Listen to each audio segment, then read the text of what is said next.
This video is a complete step-by-step guide on how to start a cleaning business in 2026. Even if you are brand new, you have zero cleaners or zero support. Now, I've helped dozens of cleaning businesses scale past 20K a month, 40K a month, even 100K a month. And the truth is, all of these people started from zero too. So the same foundations apply. So let me show you, starting from step 1 all the way to step 10, how to start a cleaning business in 2026. So the first step is going to be choosing the right type of cleaning business. So a few years ago, my agency partnered with Lucas and Jessica, who operate their cleaning company out of Ontario. And when they first started their business, they were actually strictly commercial. And I believe they brought it up to about 20K a month until they decided that they were actually going to ditch all of their commercial accounts and go all in on residential. Fast forward a couple years later, their business is now doing over 100K a month. Now, the reason why I tell you this story is because they thought they picked the right cleaning business initially. I think, like most people sometimes think commercial cleaning. They think large accounts, large amount of money. That means my business is going to make more money too, right? But that's not always the case. And what might be the right cleaning business for you might be the wrong cleaning business for another person. Or similarly, what might be the right cleaning business for someone else might be the wrong fit for you. So it's really going to come down to your personal attributes. Are you someone who thrives in that daily customer support type of role? You like interacting with people. Is cash flow a constraint for you? Are you able to wait, 30 days, 60 days, maybe even a couple months before you make your return off of a closed contract? Or do you want to make money, tomorrow? So all of these things are going to matter deciding on which cleaning business you're going to go with. Now, as I briefly illustrated, the two most common options are going to be between residential and commercial, but there are some sub niches such as post-construction cleaning, emergency cleanup, even organizational services. Now, if you can't decide which cleaning business is the right fit for you, I would recommend acquiring a few residential accounts quickly, so that way you can make cash flow as soon as possible. And then along the way, you can be very selective about which commercial accounts you might want to go after. So that moves me into step number 2. We're going to talk about setting up the business. So this is not going to be the sexiest topic, but it is very important to make sure that you set up your business properly. The first thing is going to be deciding what your business name is. So in an ideal scenario, your business name would be titled whatever city you service, followed by cleaning company or cleaning service. The reason why I recommend this is this quite literally allows you to hijack your local search rankings. So let's say you're located in Houston and the name of your company is Dazzle Houston Cleaning Company. If someone searches Houston Cleaning Company, well, literally 3 of those keywords are within your business name. So the likelihood that your business will appear is very high. So this is a pro tip that I could give you right off the bat. Now, you're also going to want to purchase a domain for your company. So this is just going to be your company name followed by .com most likely. I would also highly suggest you set up a professional email for your business. This is just going to allow way more credibility and professionalism. So yes, it's an added expense, but it can really make the difference between someone seeing you as a scrappy solo cleaner who's just trying to make money versus an actual business. Then you're going to register your business as either a sole proprietor or a limited liability company, most likely. You're also going to want to get some basic insurance. So general liability insurance, this is not too expensive, but it is critical for setting up your company. You're also going to want to open up a separate business bank account. And optional would be investing in a separate business line. You can start off using your personal phone for people to contact you, but once you grow your list of clients, you definitely will want to get a different line. Moving on to step number 3, this is going to be investing in only the essential equipment.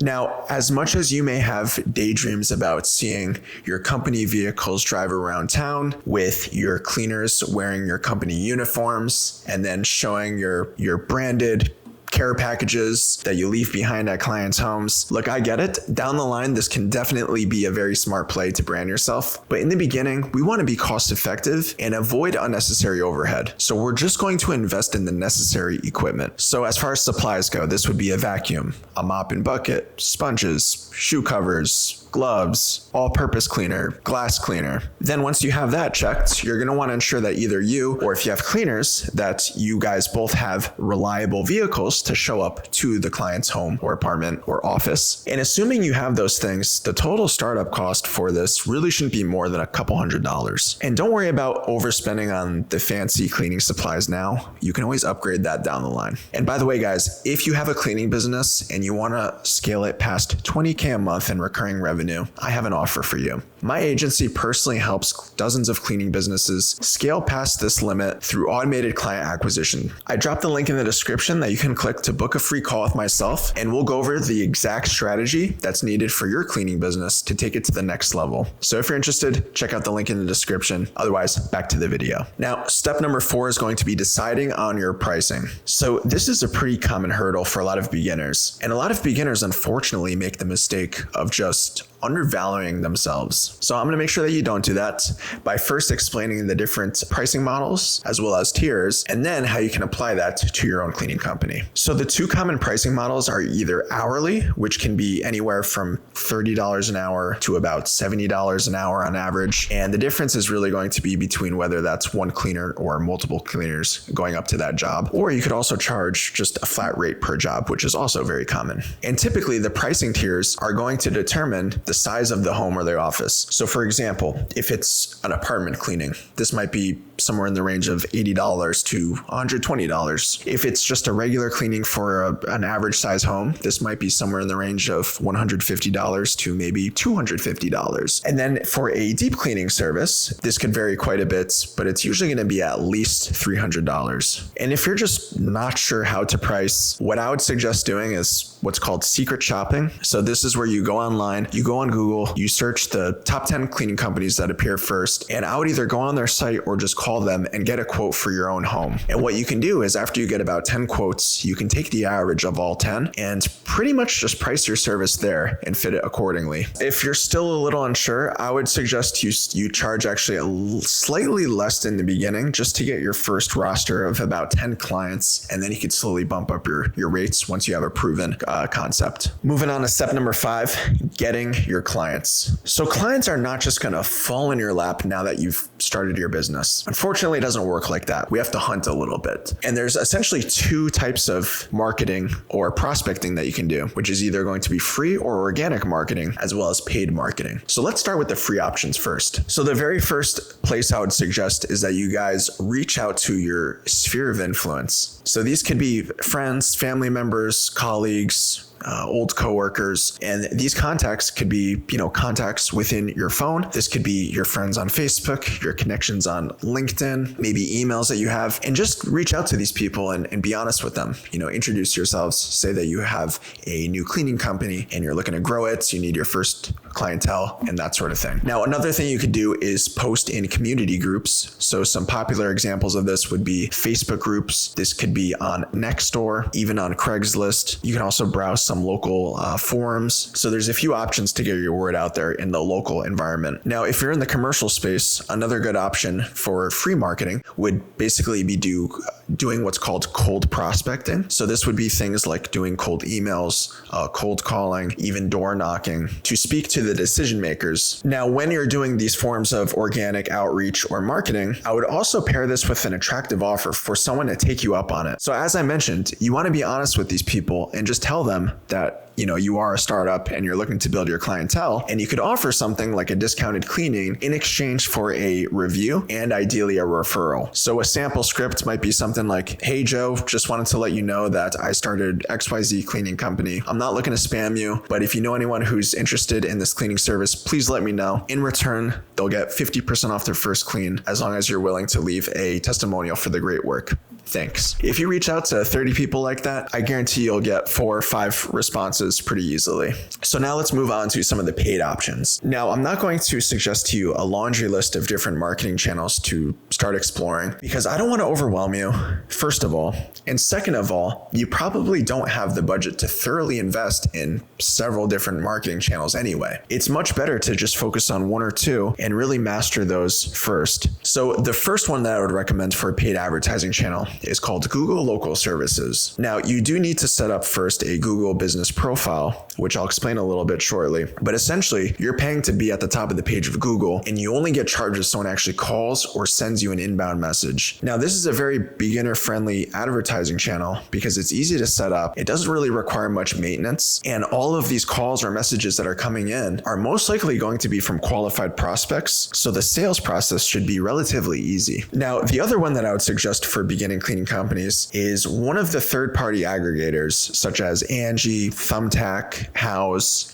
There's several different options, but one of those channels. Now, these ones are really controversial, and that's because you're paying per lead and competing with several other companies for the same lead. But if you're a starting company and you don't already have an established Google page with, hundreds of reviews or a website that gets you multiple bookings every day, this could be a very valid channel for you because they are already getting a lot of traffic for people looking for cleaning companies. It's kind of like Amazon. If you were to go on Amazon and look up computer chairs, you might see 8 different brands that look very attractive to you. Had you not gone on Amazon, you might have never heard about any of those 8 brands. So think of Thumbtack or Angie kind of the same way. Long term, sure, I wouldn't recommend you stick with it long term, but to get your first couple clients, it can definitely be a great option. And just understand that you have to be very persistent. You have to follow up quickly with these leads that are coming in. So speed to lead is really the name of the game to succeed with these platforms. And then once you guys get your first, I would say 15 to 20 repeat customers, that's when you've proven that you know how to market to yourself and pat yourself on the back because that is a great milestone for your cleaning business. Moving on to step number 6, this is going to be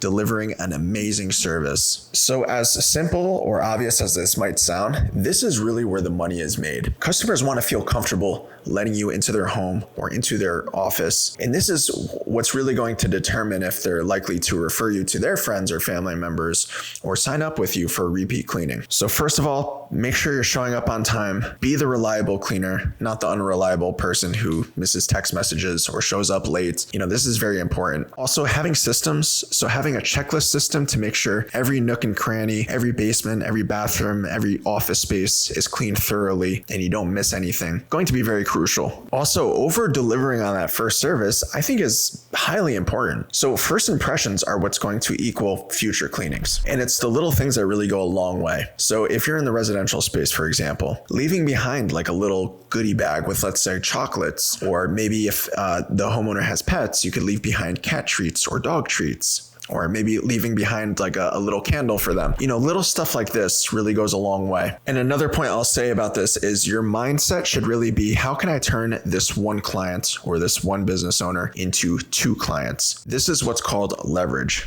So first of all, I would ask for a Google review, assuming that this person is very happy with your service right after you're done.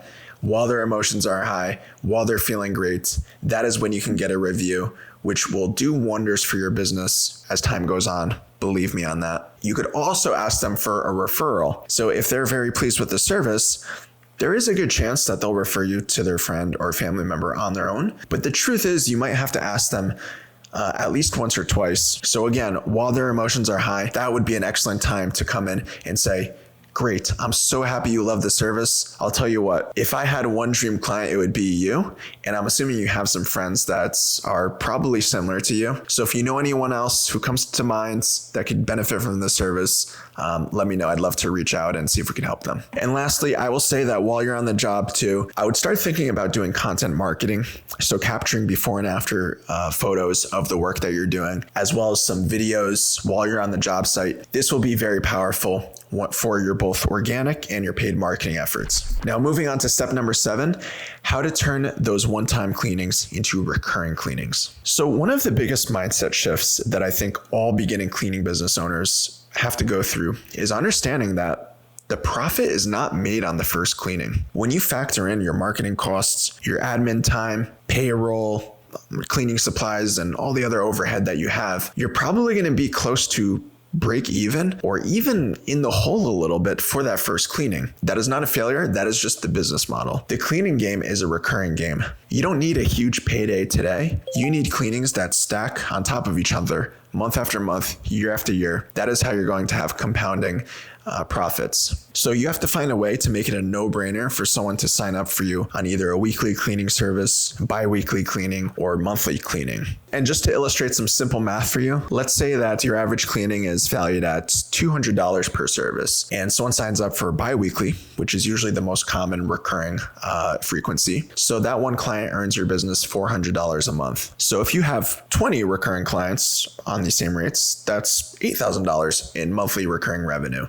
Not too shabby. Now let's move on to step number 8. This is going to be creating an online presence. So the very first thing I would suggest is creating a website. You can definitely create an affordable website either by reaching out to a freelancer to help you or doing it yourself through one of these online platforms like Wix, Squarespace, ClickFunnels, Lead Pages, even WordPress. There's tons of web builders. So just get that done as soon as possible. You're also going to want to create a logo for your business. So I would suggest just going on Canva and browsing through their templates and working off one of those. You can also use ChatGPT or another AI tool if you want to, create you some logo ideas. But this should be something that takes you max like 1 hour, ideally probably 30 minutes. This is not a money-making activity. Just get something done with. You can always change your logo as time goes on. Now you're also going to want to create a Google business profile. So this is going to be very powerful for your cleaning service. One, because that will allow you to apply for Google local services, which I briefly described before. It's also going to be important for your organic search rankings, because if someone is in your city and they're searching for local cleaning businesses, well, the likelihood that your business will pop up organically will be increased if you have this. And third, it's going to be important because now you can start leveraging Google reviews. And Google reviews are by far one of the best branding/free marketing strategies for any local service-based business. Now, lastly, as far as creating an online presence goes, I would also start creating social media pages. Now, the two that I think are essential are going to be a Facebook business page and an Instagram business page. Then you can create a TikTok if you want. I would say that's optional. You could also, create a YouTube channel if you'd like, but those, are really optional ones. I think Facebook and Instagram are going to be non-negotiable because those are the ones that are going to likely generate you your most traffic. And think of all of these assets as sort of your online digital resume, if you will. It's not necessarily going to be a cash printing machine, but it is going to provide a little bit of credibility if people want to look you up on their own or do their research ahead of time. Now, moving on to step number 9, this is where things get really exciting. This is going to be hiring cleaners. So in the beginning, you might be the only person in your company, meaning you're the solo cleaner and you're doing everything. And that's totally fine. In the beginning, this is how a lot of people start. And it is important because you are learning how the job really works. You start understanding timing, you start understanding customer expectations, efficiency, checklist systems, all of these things just from being on the field. But eventually, if you don't start hiring cleaners, well, you don't really have a business. You just have a job. So it's imperative that you make your first hire as quickly as possible. And this really comes once you've proven that you can generate demand, meaning you can get someone who's interested in cleaning, be able to book them, and then actually provide a service to them. Once you've proven that concept, the doors are officially opened. Now, you can decide if you want to go the 1099 route or the W-2 route as far as bring cleaners on board goes. Now, there's pros and cons to either model between paperwork, payroll, experience levels. There's a lot of things you sort of want to factor, but both models work. I've seen it work. We have clients doing both models that have made a lot of money in this business. You're also going to want to decide if you're going to just pay them per job or hourly. So this can change as your business goes on, but those are the two options that you're going to start with. And I would recommend starting with one part-time cleaner, assuming that you're still doing the cleaning yourself. That way, their whole income and livelihood isn't dependent on you. It gives you a little bit of breathing room and less anxiety as far as like finding work for them goes. But you should be able to book them out relatively quickly. And then once you are able to max out their schedule, that's when you can start bringing on an additional cleaner and start hiring teams. You're going to want to train your cleaners using SOPs most likely. So this would be, for example, a checklist system that you use, like a 37-point checklist system, for example, that includes all the areas of the home that need to be touched up, in what order you do them, which cleaning supplies you use for which areas, etc., etc. Having videos, I think, is important for this too. We've worked with clients that have like online portals that their staff can just sort of skim through and learn at a quicker pace rather than having to read everything. And you as the business owner, this is a really exciting time because now you can start shifting away from being the cleaner and focusing on more CEO tasks. So this could be things like focusing on how you're going to improve your client acquisition. This could be systems to improve your sales. This could be automating your scheduling process, how you're going to increase retention for your clients. So a lot of high level activities. And none of this would be possible if you don't have at least backup, meaning at least one or two really solid cleaners that can start doing the work on the field so that you can focus on being a CEO. And finally, we're at the very last step, step 10, scaling your cleaning business in 2026. So here's just a list of quick tips. First thing is going to be focusing on growth rather than profit. The truth is, you guys do have to sacrifice one to really maximize the other. And in the beginning, if you're just focusing on profiting, you're going to grow at a snail's pace. So put your mindset on just acquiring clients, as many recurring clients as quickly as possible, getting as many reviews, building your brand reputation. Aggressive growth is really going to be your friend in the beginning. And then once your company gets to a better revenue mark, then you can find ways to, increase your lifetime value, increase your initial clean price, make more value on the front end, that sort of thing. Also, as I briefly alluded to, really maximizing your reviews and your referrals. This is what's going to allow your company to grow at an exponential rate. Turn that one client into two clients, essentially. Also, don't be afraid to run ads. So we talked a lot about how Google Local Services is a very effective option in the beginning, as well as Angie and Thumbtack, for example. Google search, Facebook ads, Yelp ads, there's a lot of them. But really, you want to start tracking your CAC, which is your cost to acquire a customer, as well as your lifetime value. And as long as your CAC is less than your customer's lifetime value, then you're most likely profitable. And it's just a matter of spending more money on what's actually working. I would also start looking into investing in a booking software to put on your website. So this will make the scheduling seamless for organic prospects or referrals who stumble upon your website and are very hot and qualified and just ready to book. I would also look into a CRM. So some of these scheduling softwares serve as a multi-purpose type of software, meaning they're a scheduling software as well as a CRM. But if you're looking for a more complete CRM that specifically focuses on things like call tracking, email and text message marketing, maybe attribution reporting, things like this, then you might need to invest in a more specific CRM for business. And there's lots of great options, but this will become valuable once you have a lot of prospects coming into your pipeline. Another thing I'll say is always be hiring. So even if your current cleaners are not at max capacity, the truth is we never know what's going to happen in the future. People get sick all the time. Maybe one of your cleaners gets injured or has to take off for a few months for whatever reason. So this is where it really becomes critical that you have at least one or two other qualified people that you can bring in. So you always want to be vetting people, have a pipeline full of potential candidates. Another thing is going to be mastering sales. So this is really important, not just for you as the business owner to learn how to improve your sales rates, but also for future hires, like let's say a virtual assistant that you want to outsource the sales to. Well, they're going to need to know a script to follow. They're going to need to know how to deal with price objections, the tone to use on their calls. So if you can have like call recordings and scripts laid out and objection handling, like different trainings on that, this is going to be really helpful. And increasing your conversion rate is just one of the biggest levers you can pull on to maximize revenue and profits for your cleaning business. And all of this is to say that the goal should really be to get to 10K a month in recurring revenue as quickly as possible with systems, not burnout. So I'm just going to do some basic math to illustrate this income breakdown. So let's say you have one cleaner doing 2 jobs a day, which is very realistic. And let's say the average job is valued at $150. So 2 jobs per day, that would be $300 per day. And let's say they're working 5 days a week. So that's $1,500 a week from one cleaner. Now, let's say you have 2 or 3 cleaners. That's $10,000 to $20,000 a month potential. Not too shabby. So when you put it into simple numbers like that, you can see how this cleaning business model is actually very attractive and very feasible once you understand, how to get these foundations in place. But scaling past that sticking point that so many intermediates get caught at is another story. And that's exactly why I built the Celebrity Maid marketing system to help people scale their cleaning business through automated client acquisition and systems. Now, if if you're interested in doing that for your cleaning business, check out the link in the description. You can book a free call with myself. We'll go over the exact strategy plan for your cleaning business and if we think our system might be a good fit for your business or not. And I can show you ways that we are currently using that system to help other cleaning businesses scale past 20,000 a month.